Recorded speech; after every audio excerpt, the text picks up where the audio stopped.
دینا مولانا محمد وسلم ولوطن آتیناہ حکما و علما، اور لوط کو ہم نے حکم اور علم عطا فرمایا۔ تو لوطن منصوب ہے اس فعل سے جس کی تفسیر آتیناہ کرنا، یعنی آتینہ لوطن آتینہ ہو۔ تو جب دوسرا آتینہ آ گیا تو پہلے حذف ہو گیا اضمار علی شیء تفسیر کے طور پر۔ اب حکم سے کیا مراد ہے؟ تو حکمت کیا ہے؟ ما یجب فعلہ من العمل، ایسا عمل جس کا کرنا ضروری ہے۔ یا حکمت سے مراد فصل بین الخصوم، فریقوں کے درمیان فیصلہ۔ یا حکمت سے مراد نبوت۔ و علما یعنی فقہ۔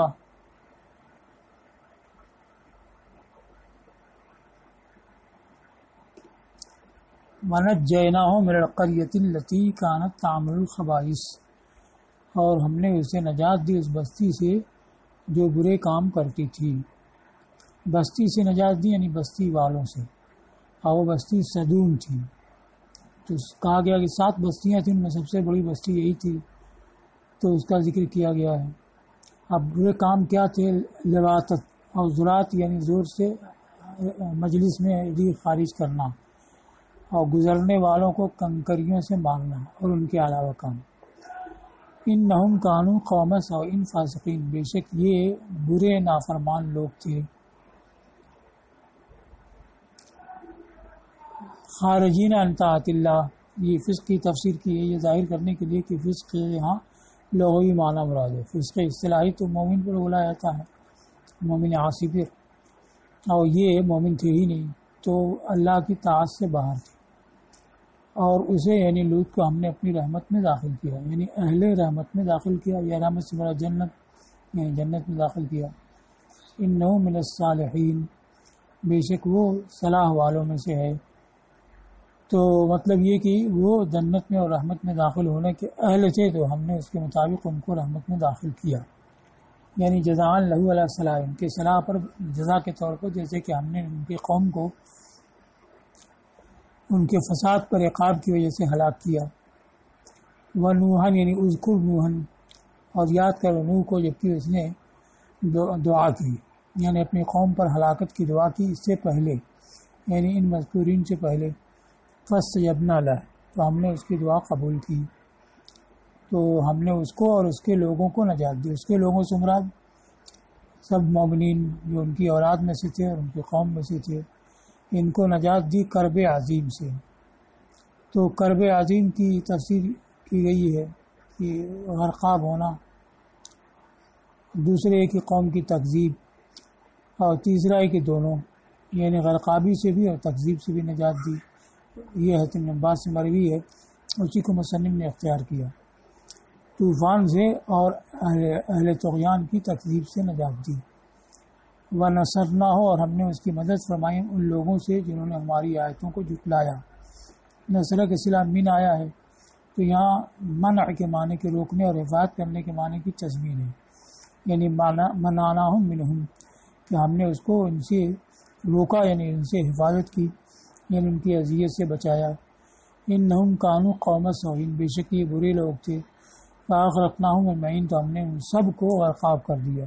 اجمعین کی تفصیل ہے، صغیرہم و کبیرہم، ذکرہم و انثاہم، ان کے بڑے، ان کے چھوٹے اور بڑے، اور مذکر و مؤنث، سب کو غرقاب کر دیا۔ پھر اس کے بعد وداؤد و سلیمان اذ یحکمان فی الحرث، یہ بھی اذکر کا مفعول بہ ہوگا، اور یاد کرو داؤد اور سلیمان کو، اور اس سے بدل ہوگا، یعنی اس وقت کو یاد کرو جبکہ وہ کھیتی کے بارے میں فیصلہ کر رہے تھے۔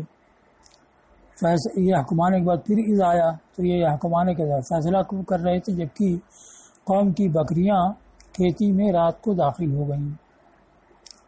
اب یہ حرث سے کیا مراد ہے؟ یا تو کھیتی تھی غلے کی، یا کرم انگوروں کی بیلیں تھیں، اس میں بکریاں چلی گئیں اور ان کو برباد کر دیا۔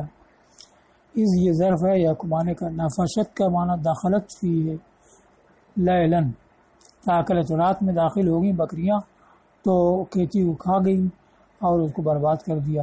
نفش کا معنی انتشار غنم لیلن بلا راعین، بکریوں کا رات کے وقت بغیر چرواہے کے منتشر ہو جانا. وَكُنَّا لِحُكْمِهِمْ شَاهِدِينَ، اور ہم ان کے فیصلے کے شاہد ہیں. تو حکم ہما ہونا چاہیے، کیونکہ دو ہی حضرات کا ذکر ہے، داؤد اور سلیمان کا. حکم ہم جمع کیسے آیا؟ تو اس کو بیان کیا کہ یہ لوگ تو فیصلہ کرنے والے تھے، اور کچھ وہ ہوں گے جو فیصلہ لانے والے ہوں گے، مقدمہ لانے والے ہوں گے، تو ان کو بھی مراد لیا ہے.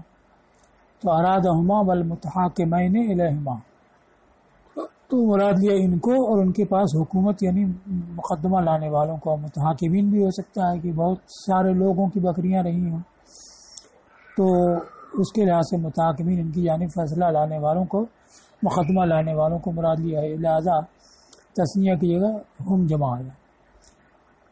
ہم شاہد تھے، یعنی یہ سب ہمارے علم اور ہمارے دیکھنے کی جگہ میں ہوا. فَفَهَّمْنَاهَا سلیمان، تو وہ ہم نے سلیمان کو سمجھا دیا، یعنی یہ فیصلہ یا فتویٰ سلیمان کو سمجھا دیا. اس میں اس بات تو دلیل ہے کہ درستی ہے تو سلیمان علیہ السلام کے ساتھ تھی. قصہ یہ ہے کہ بکریاں کھیتی چر گئیں اور اس کو برباد کر دیا بغیر راعی کے رات کے وقت. تو کھیتی کو برباد کر دیا اور راعی کوئی نہیں تھا، اور رات کے وقت یہ معاملہ ہوا. تو یہ دونوں یعنی کھیتی والے بکری والے حضرت داؤد علیہ السلام کے پاس مقدمہ لائے.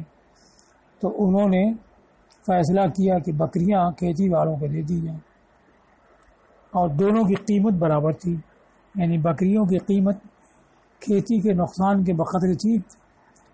تو جتنا نقصان ہوا تھا اس کی قیمت کے برابر بکریاں تھیں، تو کہا کہ بکریاں کھیتی والوں کو دے دی جائیں. تو یہ ان کا فیصلہ ہوا. وہاں حضرت سلیمان علیہ السلام تھے اور وہ 11 سال کے تھے.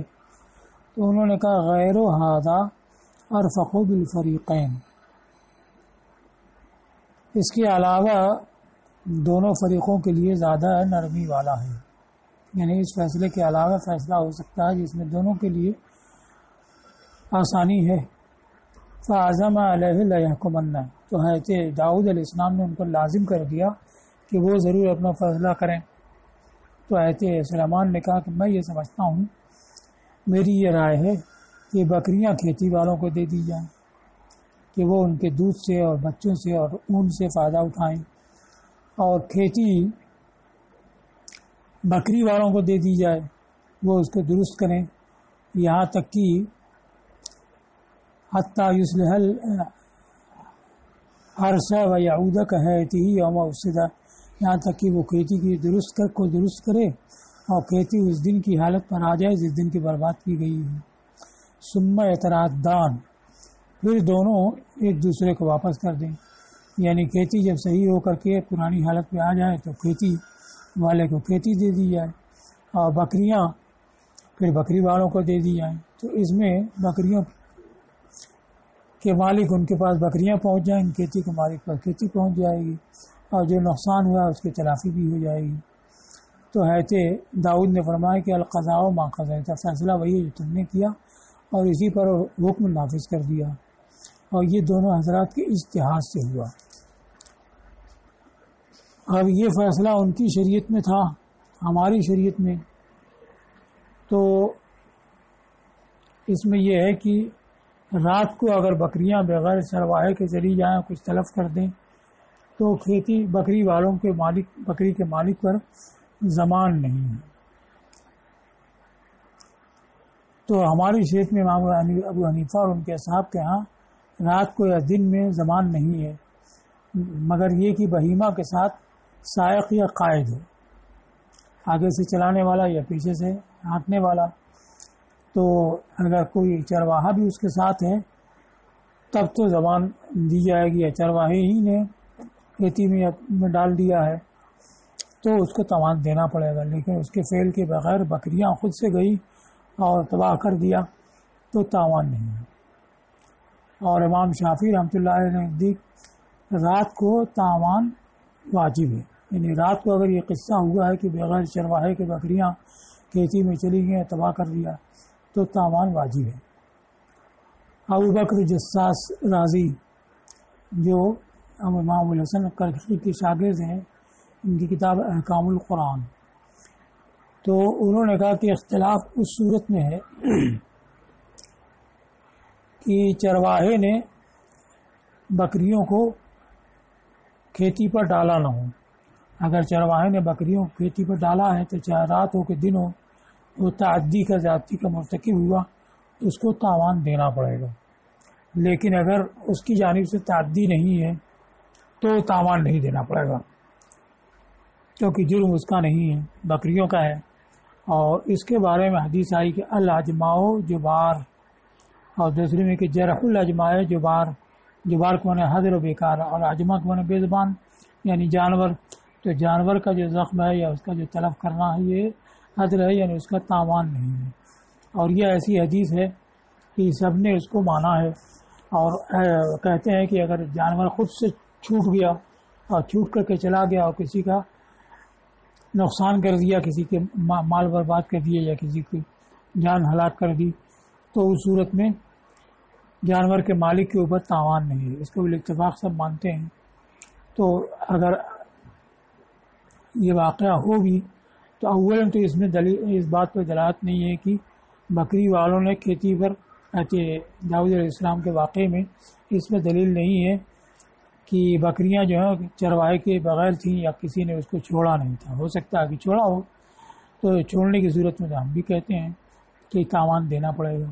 دوسرے امام شافعی جو کہتے ہیں کہ رات کو تاوان واجب ہے، وہ استدلال کرتے ہیں اس سے جو ابو داؤد کی حدیث ہے کہ برا ابن عازب کی اونٹنی ایک آدمی کے باغ میں داخل ہو گئی اور باغ میں نقصان پہنچا دیا، تو حضور صلی اللہ علیہ وسلم نے مال والوں پر یعنی باغ والوں پر یہ فیصلہ کیا کہ وہ دن کو اس کی حفاظت کریں، اور مویشی والوں کے اوپر یہ فیصلہ کیا کہ وہ رات کو ان کو باندھ کے رکھیں.